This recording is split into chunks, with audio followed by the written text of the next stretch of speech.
I'm Vinnie Politan. The subject of my investigation is the murder of 4 100% innocent college students.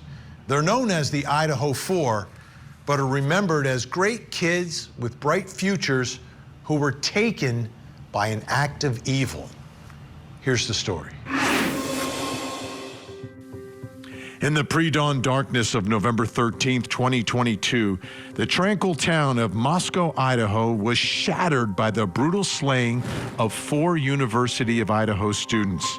The community was paralyzed with fear as investigators embarked on a relentless pursuit of the perpetrator. Their efforts coalesced around a 28-year-old criminology PhD student from a neighboring university. A pivotal break came when a K-bar knife sheath was discovered at the crime scene, bearing DNA that allegedly matched the suspects. Surveillance footage further implicated him, capturing a white Hyundai Elantra identical to the suspect's vehicle circling the vicinity during the time of the murders. Cellular data records placed him near the victim's residence both before and after this brutal quadruple murder. These converging pieces of evidence culminated in the suspect's arrest, and now he waits for his death penalty trial to begin. And this is a huge trial. It's scheduled for this summer. And when you think about the magnitude of this case, this is not going to be a one-week trial. This is going to take place over the course of months. We've seen what the defense is doing. They are fighting every piece of evidence. They are extremely aggressive in doing so. Prosecutors amazingly thorough in everything that was done. I remember when the story broke, one of the fears that I think a lot of people had was this happened in a small town. They're not used to these types of cases, these types of investigations. But investigators here did an amazing job. And they brought help in from the state police. They brought help in from the FBI. But make no mistake, this case was investigated professionally, and picking up information and details from everywhere that led them to the suspect who was arrested. There have been pretrial hearings, and we've seen some of them. Some have been sealed, but we've gotten some information from many of them. But I think it all comes back to one piece of evidence in this case, and I think even the judge realizes that. Take a listen. The magistrate wasn't given a chance to ask that. She wasn't given a chance to ask that when she wasn't told about unknown male B, blood on the handrail. She wasn't given a chance to ask about that when she wasn't told about unknown male D, blood on a glove right outside the residence. She wasn't given a chance to ask any of those questions. She didn't know that Bryan's car, and the court's question, good question, what does that mean? Could it mean there's more than one person? The answer to that is, or it could mean it's not Bryan because his car's got nothing in it and there were only 13 minutes to do this. The magistrate didn't get to know that. In fact, his DNA is still on the knife sheath, though. That's the problem, counsel, for probable cause purposes. Very casually, but I mean, this is the case. It's a small piece of evidence, a small piece of DNA on the knife sheath that was left at the scene of the murders upstairs, and on this little snap. That is really the foundation and by far the most important piece of evidence, because prosecutors will argue the DNA is on the knife sheath, the victims were murdered by the knife that is missing, and the person who brought that knife is the killer, and the DNA that's found on this sheath matches the defendant. So this is left at the scene, right? So, and the murder weapon has never been recovered. And that brings me to the first question in our investigation, which is someone trying to commit, I guess, the perfect crime. Did the suspect try to buy a replacement K-bar knife? The knife sheath is gone. The knife, I'm sure, is gone as well. But did he try to buy a replacement K-bar knife? And if so, why would he do so? Here with us, he has spent time in Idaho covering this case. Court TV field reporter Cody Thomas and former homicide investigator has also been out to the scene of the crime. Host of the Interview Room with Chris McDonough. Chris McDonough is with us. Great to have you both here. Cody, I want to start with you because this is such a crucial piece of evidence, the K-bar knife sheath, and then obviously the knife that they believe was in there that was the murder weapon. What do we know about the Amazon purchase history of the suspect in this case?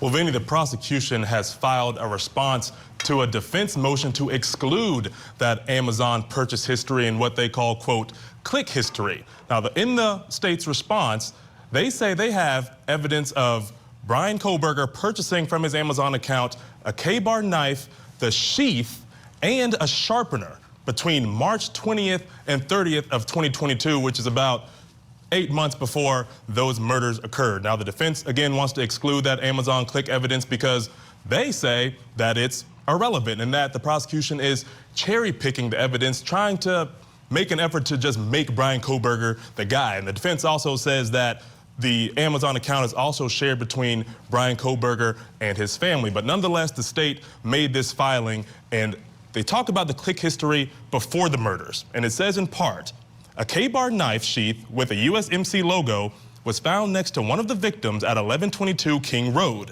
The defendant's DNA was found on the K-bar knife sheath found on scene.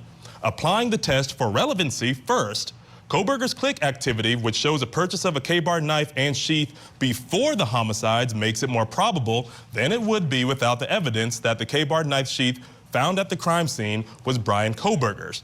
Now, Vinnie, the prosecution also says they have click history again for after the murders too, where they say Kohberger makes an internet search on Amazon again for the same knife. Now, that part of the filing says in part, second, Kohberger's click activity after the homicides makes it more probable than it would be without the evidence that Kohberger had a reason to search for a K-bar knife and sheath after the homicides. These facts are of consequence to determining whether Bryan Kohberger committed the homicides at 1122 King Road, the central question before the jury. This evidence is clearly relevant. And Vinnie, what else we know is relevant is what you said. The murder weapon still has not been found. It's still out there. No one knows where it is.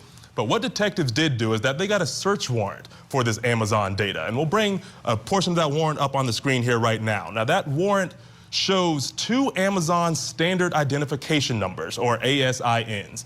And the interesting part about it, Vinnie, is that when you copy and paste those numbers into the search bar on Amazon, for the first number, the first result that comes up is that K-bar knife.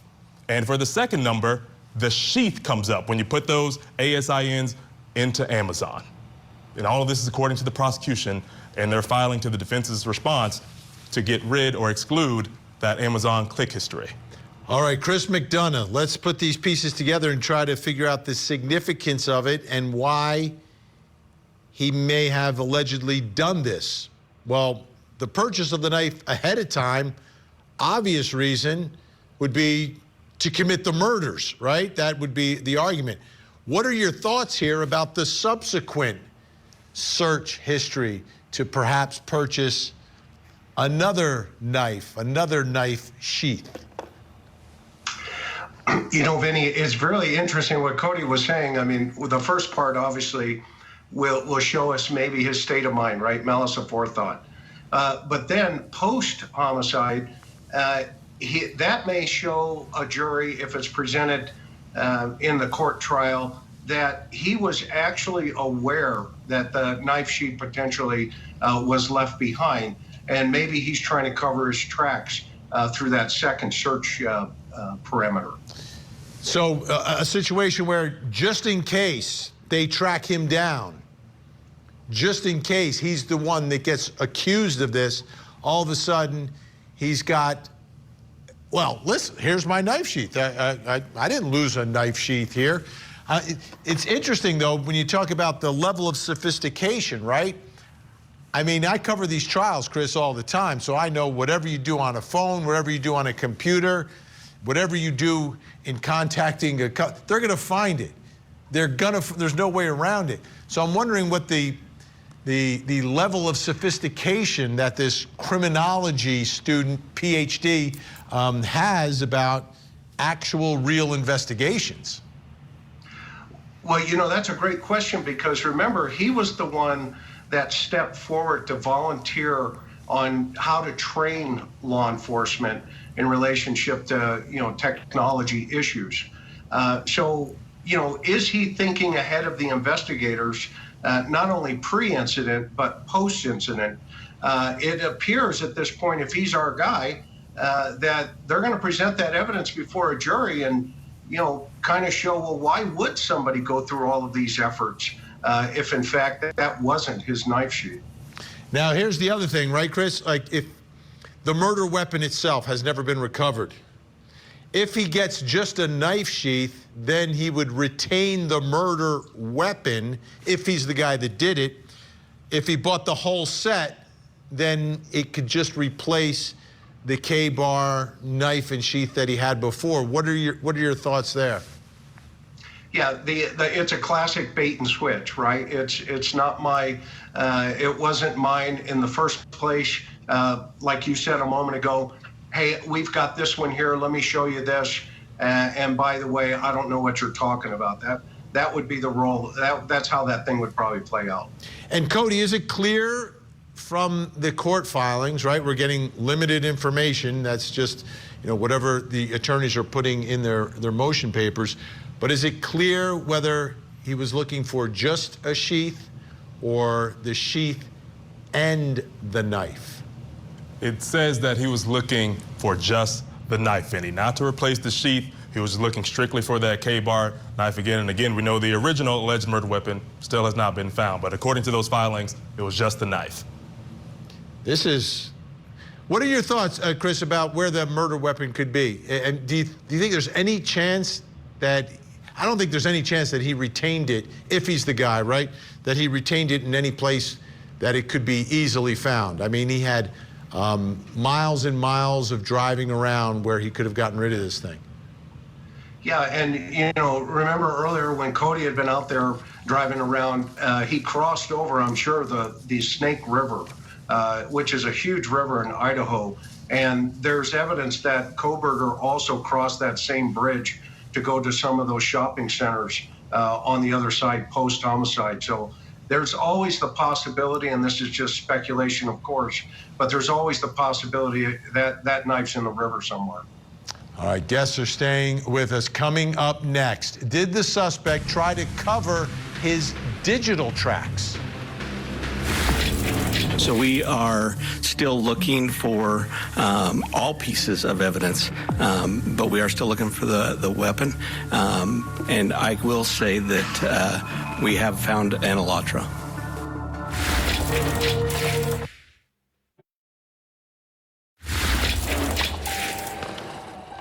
There is the suspect, the accused killer, being stopped in Indiana. He was on his way back to Pennsylvania, and it was a traffic stop.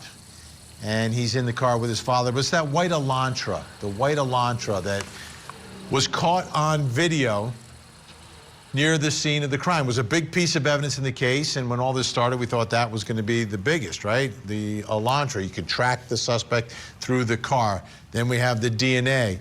But how about his cell phone, right? That's every case we cover. The cell phone provides so much information. In the Murdaugh trial, we were tracking steps. The Karen Reed case as well. So take a look at this. This is from an affidavit. Law enforcement obtained search warrants to determine cellular devices that utilize cellular towers in close proximity to the King Road residence on November 13th, 2022, between 3 a.m. and 5 a.m. After determining that the suspect was associated to both the 2015 white Elantra and the 8458 phone, investigators reviewed these search warrant returns. A query of the 8458 phone in these returns did not show the 8458 phone utilizing cellular tower resources in close proximity to the King Road residence between 3 and 5 a.m. Based on my training, individuals can either leave their cellular telephone at a different location before committing a crime, or their cellular can turn their cellular telephone off prior to going to a location to commit a crime. So that brings us to the next question in our investigation, and it's all about the cell phone. Did the suspect try to cover his digital tracks? That digital footprint that investigators always seem to follow in the cases and trials we cover on Court TV. Still here with us, Court TV field reporter Cody Thomas, and joining us, retired FBI special agent, a cybersecurity expert, and president of Cyber Asset Recovery Experts, Jason T. Gashin is with us. Great to have you here, Jason. I want to start with Cody, though. Cody, we have some new information connected to a search warrant involving the cell data. What can you tell us?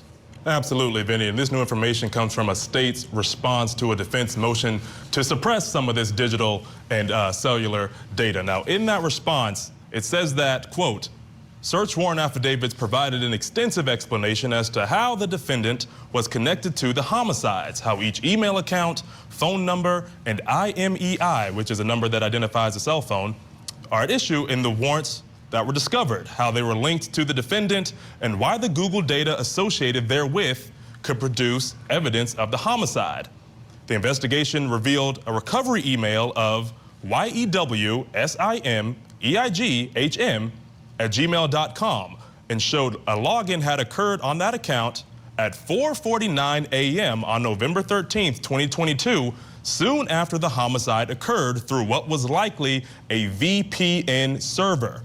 The investigator stated his request for the warrant was to, quote, establish Bryan Kohberger's previous contacts, locations, correspondence, purchases, and any other information which could aid the investigation into the homicides of the 4 victims.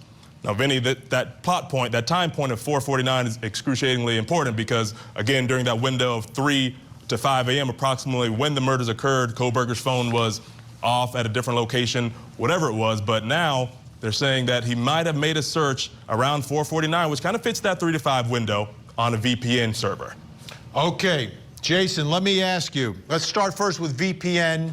For folks who don't know at home, can you give us an idea of what a VPN is and why someone would use one on their phone? Yeah, VPN is a virtual private network. And what it does is it simply encrypts everything coming out of your cell phone heading to its destination. It's encrypted until it reaches your VPN provider, at which point they decrypt it, and then it goes on to wherever you're trying to go to, like Google. They keep these logs typically for a very short amount of time or not at all, but it obscures your location. So your actual IP address. So I want to understand this very clearly. So explain to us, if someone is using a VPN on their cell phone, what will you be able to extract from that cell phone? What will you be able to find out? And what won't you be able to find out and recover from that phone? Yeah, and this is where I think he made a major mistake. When you think about the data going in transit out of your cell phone, when you use a VPN, it encrypts it before it sends it out to your browser, in this case, a cell tower. It doesn't do anything about your cell phone collecting your activity altogether. And this may be something he didn't know. So whether he was trying to hide his tracks, it's not going to do anything to the cell phone itself. Similarly, maybe he thought using a VPN would obscure the usage of a cell phone and where he went after the homicides. Once again, VPNs have nothing to do with your device connecting to a cell tower. That's done through the IMEI. Now, let me ask you this. Could you, because we see this email address that pops up, if you're using a VPN, can you in any way communicate with another party and have those communications unrecoverable by investigators? So if he's talking to another party, no, not really. I mean, it's not going to do anything about what's recorded in, let's say, that Google email address. It's going to be there. It doesn't matter. VPNs are typically used for man-in-the-middle attacks where someone's sniffing your traffic. But remember I said after you encrypt your data and it goes to your VPN, it's then decrypted before it makes it to Google. So Google's seeing unencrypted traffic. And in the course of the investigation, will investigators have to contact the people who are providing these VPNs to get any of the information? Or as you said, are they going to get it through Google and through emails? Yeah. My history with VPNs, you can try. Most likely they don't keep them. Even if they do, they keep it for a very short amount of time, like 3 days. And by the time he became a suspect, unless they jumped on it right away, that evidence would be gone. Jason T. Gash, and that is great information. And I am sure we will be calling you again. We appreciate your insight, President of Cyber Asset Recovery Experts. All right, and a big thanks, Cody Thomas, as well. Great work, as always. We've got more to get to, though. Coming up next, why were the surviving roommates spared?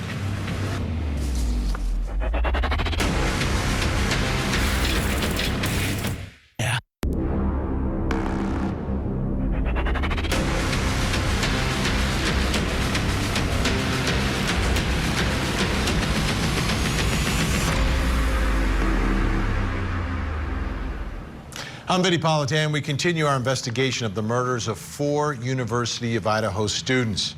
They had accomplished a lot already and were on the road to having great careers and great, meaningful lives. But that didn't happen because one man decided to end it all for no apparent reason. Here's the story. In the stillness of a November night in 2022, the serene town of Moscow, Idaho, was shattered by a crime so heinous it gripped the nation. 4 University of Idaho students, Kaylee Gonzalez, Madison Mogan, Xana Kernodle, and Ethan Chapin, were all brutally stabbed to death in their off-campus home. The community reeled, haunted by the loss of these young lives brimming with promise. As dawn broke, the investigation unfolded with chilling revelations. Authorities eventually arrested a criminology grad student, charging him with the quadruple homicide. The evidence in the case? A K-bar knife sheath discovered at the scene, surveillance footage, and DNA allegedly linked to the defendant. Yet perhaps most disturbing was the selfie the suspect allegedly took mere hours after the murders, a haunting image. As we wait for the trial to begin, we have families who have been shattered, a community in mourning, and a nation left to grapple with the senselessness of it all. When this story happened, I remember the fear that was on that campus and the horror. For parents, you send your children to college for them to grow up, find themselves, and become young adults. That's what happens. It's not supposed to be the end of their lives. It's supposed to be the beginning of their adulthood, a great time in their lives.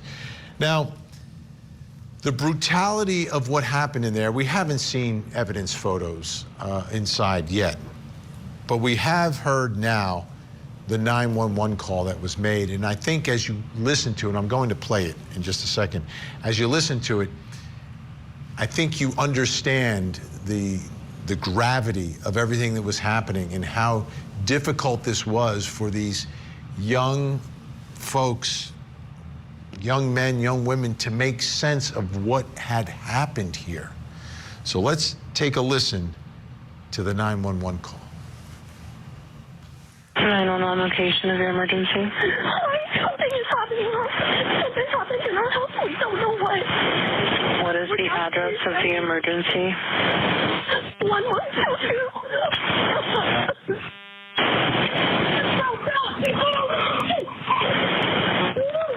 What is the rest of the address? Oh, Kings Road. And tell me exactly what's going on. One of the roommates has passed out, and she was drunk last night and she's not waking up. Okay. Oh, and they saw some man in their house last night. Can I just tell you what happened pretty much? What is going on currently? Is someone passed out right now? I don't really know, but pretty much at 4 a.m. Okay, I need to know what's going on right now if someone is passed out. Can you find that out? Yeah, I'll come. Come on, but you gotta go check. But we have to. She's passed out. What's wrong? She's not waking up. Okay, and how old is she? She's 20. 20, you said? Yes, 20 here. Do you want to talk to them? Hello? Hello? Okay, I need someone to stop passing the phone around because I've talked to 4 different people. Okay, sorry, they just gave me the phone. Is she breathing? Hello? Is she breathing? No. Listening to that, I mean, I feel the level of anxiousness myself.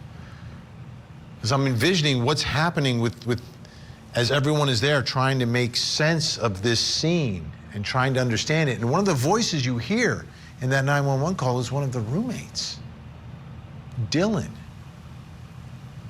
I want you to take a look at this because this is from the probable cause affidavit, and Dylan gave a description of the killer. DM stated, and that's Dylan, stated, she opened her door for the 3rd time after she heard the crying and saw a figure clad in black clothing and a mask that covered the person's mouth and nose walking towards her. Dylan described the figure as 5'10" or taller, male, not very muscular, but athletically built with bushy eyebrows. The killer is walking towards her. She sees the bushy eyebrows. It seems to me like they're face to face.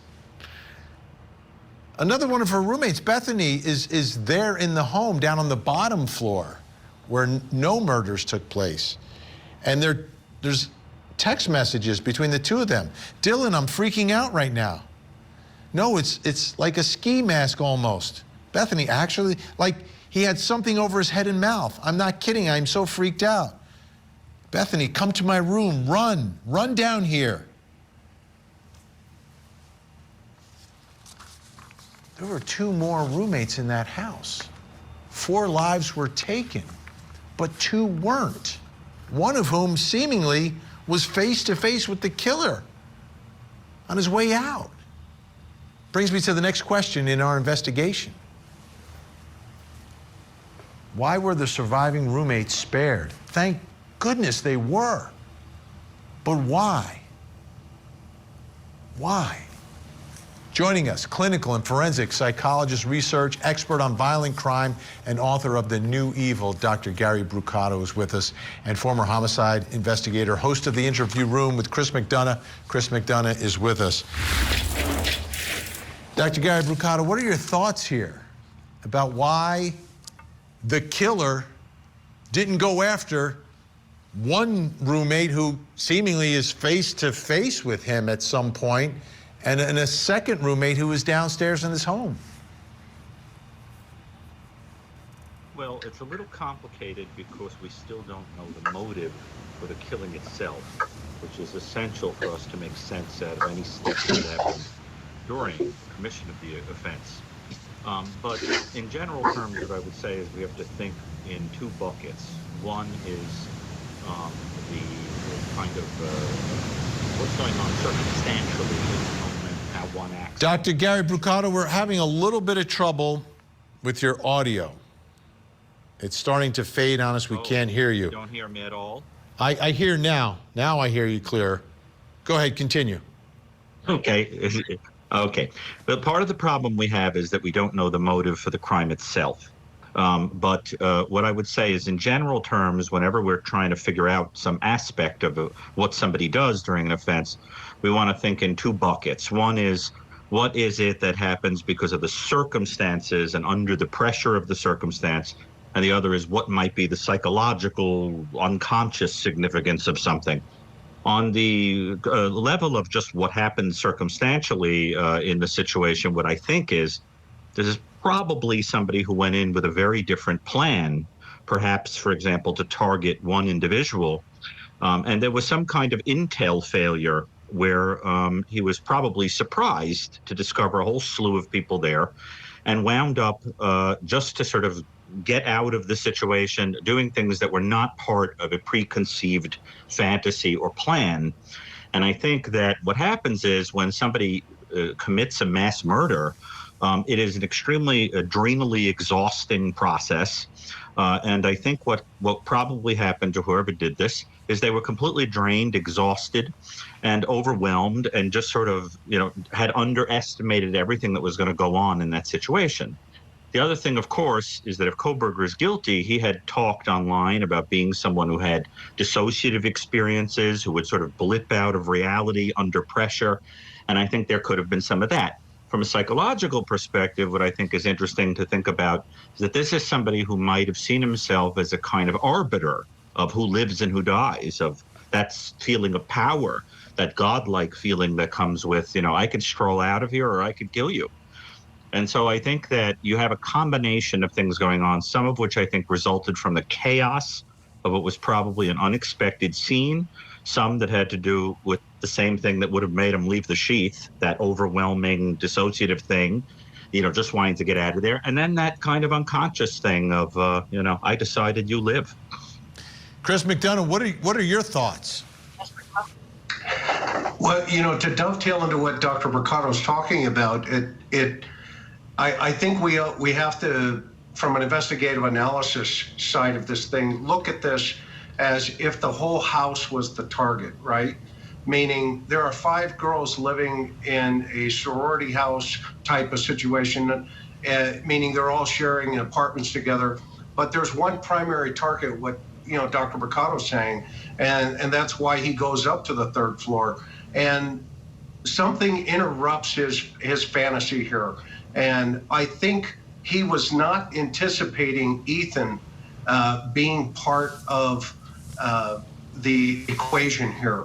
And I think Ethan threw him off, or else I sincerely believe the other 2 girls were in very much danger, because I don't believe he was done. I think he just ran out of gas, and he wanted to get out of there. Or he may have experienced this revelation that he was missing the sheath to the knife.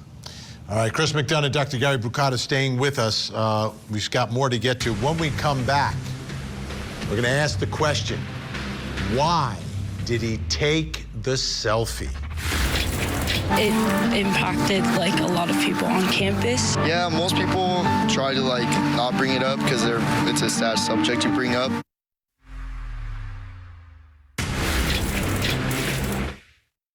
Widow or mastermind behind a murder. Monica Cimentelli is accused of plotting to kill her husband. Famed celebrity hairstylist Fabio Cimentelli. Prosecutors say she and her lover killed Fabio to collect a big life insurance policy. The defense may say she's a bad woman, but she wouldn't be involved in a murder. It's a whodunit Hollywood story, but will there be a twist that no one sees? The celebrity stylist murder trial continues Tuesday, only on Court TV. It impacted a lot of people on campus. Yeah, most people try to not bring it up because it's a sad subject to bring up upon, but everybody knows what happened and everybody mourns and everybody's upset about what happened. We never go to the bathroom alone, never leave anywhere alone. No, I hope he gets put in jail or prison for a while, yeah. And most people here do, nobody likes him. This is a devastating, life-changing crime. Well, obviously for the victims and their families, we understand that, but I mean for the whole community here. Another one of the developments is we've seen now this picture that the suspect apparently took a selfie that he took at 10:31 a.m. the later that morning, right? Because the murders take place at around 4 a.m. or so. Around 6 hours and change later, there's a selfie that is taken, and this is it right here. And that brings us to the next question in our investigation. It's kind of a bizarre situation, but why did he take the selfie? What's the purpose of it? Why would he do that? Still with us, Dr. Gary Brucato and Chris McDonough. Dr. Brucato, what are your thoughts? You know, first your initial reaction the first time you saw this photo, and then thinking about it, why he might have. And for purposes of this discussion, let's presume prosecutors are correct, okay? Let's presume that they've arrested the correct guy. He's presumed innocent, he'll have a trial, but for purposes of our discussion here. Presuming that, you know, let's say in trial he turned out to have done it, it certainly puts this picture into an interesting light. You have to remember that in the online forum where Kohberger supposedly posted about his various psychological issues, maladies, one of the things he said was that he, quote, would see a sickly, tired, useless, and stupid man when he looked at himself in the mirror. And here, post-homicide, what we see is the thumbs up smiling photo.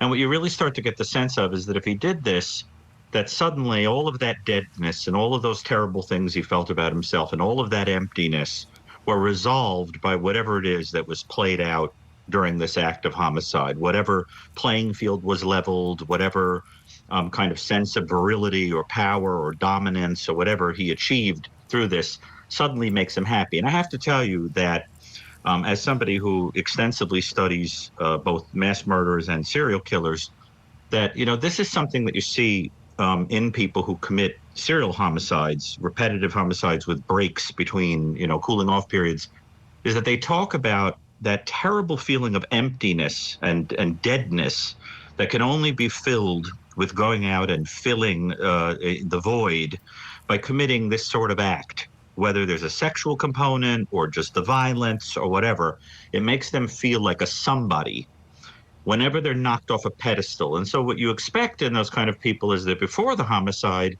there's some kind of precipitating event that makes them feel humiliated or like they're going to lose control or whatever. And the idea is after falling off that pedestal, they go out, they restore things, and then feel like a whole person again. And so when I look at that photo through the lens of somebody who may have committed a quadruple homicide, you really have to see it that whatever motivated this, the completion of the act made him feel like a whole man. Chris McDonough, this is 10:31 the next day. I want to put some context into that. So before I hear from you, I want to take a look at what Cody Thomas did when he was out there, kind of outlining the timeline of what's happening just prior to this and just after this point in time. Let's take a look. So we're back here at the King Road location. You can see it right here behind me where those murders took place on November 13th, 2022. Now, what's interesting about that day, of course, we know the murders happened between 4 and 5 a.m., but around 9:36 a.m., a few hours after the murders, Bryan Kohberger's phone pings in the area yet again. Now, did he return to the crime scene?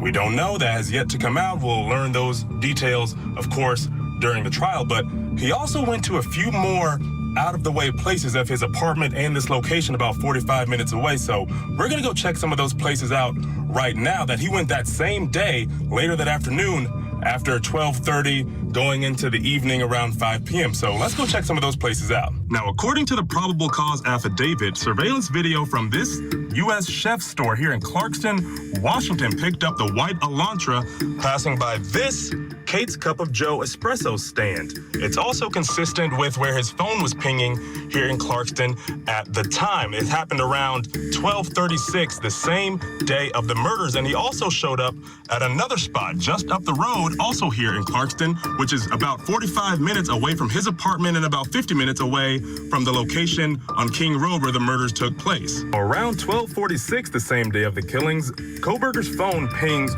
right here also in Clarkston near this Albertsons grocery store. And not only does his phone ping, surveillance camera inside the grocery store shows Kohberger going inside and buying some unknown items before coming back out and leaving. Again, this is in Clarkston, Washington, about 45 minutes away from Pullman, where Kohberger lives, at this Albertsons grocery store. The last stop that Kohberger's phone pings was back up in Johnson, Washington, about 36 minutes back up the road north toward Pullman, but the interesting thing about that, it pings around 5:30 p.m. the same day of the killings, but from 5:36 p.m. until 8:30 p.m., his phone stops pinging to the local towers, similarly to how it stopped pinging during the window of time that the murders occurred on the same day. Now, is that suspicious? That, of course, will be left up to the jury to decide during his trial. All right, Chris McDonough. Now, so the Selfie, he apparently is back close to the scene at 9:30. Selfie at 10:30. 12:46, he's at the grocery store, 45 minutes away, and then sort of off the grid from 5:30 to 8:30. What are your thoughts about putting all of that in context with this Selfie being taken at 10:31? So if we take a look at that Selfie, you know, just objectively, right? I mean, it's very clear there's a message here, right? But who is that message for? Is it for him? Because obviously it wasn't for the investigators. And if so, why is he taking this type of reflective photograph? Is it because he just accomplished the task? And if you take a look at his hand there for a moment, I've been really curious about not only the discoloration, but on the back, towards the back bottom of his thumb, it looks like there may even be some bruising on his hand. So I'm curious about that. How did he get that particular potential, you know, bruise? And then when we put it in context with him moving, well, now he's trying to create a normal, you know, pattern of life. And obviously something is going on inside of him where you can see that right there. That's a great shot where you can see that discoloration there. I don't know what that is, but it would be consistent with a bruise. But that said, going back to the other thought process, he's moving just to kind of put himself into a pattern of life again. And if you notice on the Albertson store, to the right side of that store, if you go back to the right of this picture here, you're going to see the, actually it's the store. Over to the right, the other one, the Albertsons, I'm sorry. Yeah, anyway, you're going to see the cell tower back there. And that's the tower that was pinging that got him. And we ended up with surveillance video from inside there as well. We are out of time. That's the chef store. We're out of time for tonight, but big thank you, Chris McDonough, the interview room, and Dr. Gary Brucato. Thank you so much, author of The New Evil. Now, if the suspect is convicted, everything he did in the aftermath of the quadruple murder becomes very relevant to his sentencing and punishment. And that Selfie could be that piece of evidence that just reveals the defendant's true mindset and gets him sent to death row. We'll see what the jury decides. I'm Vinnie Politan. We'll keep digging for answers as the investigation continues.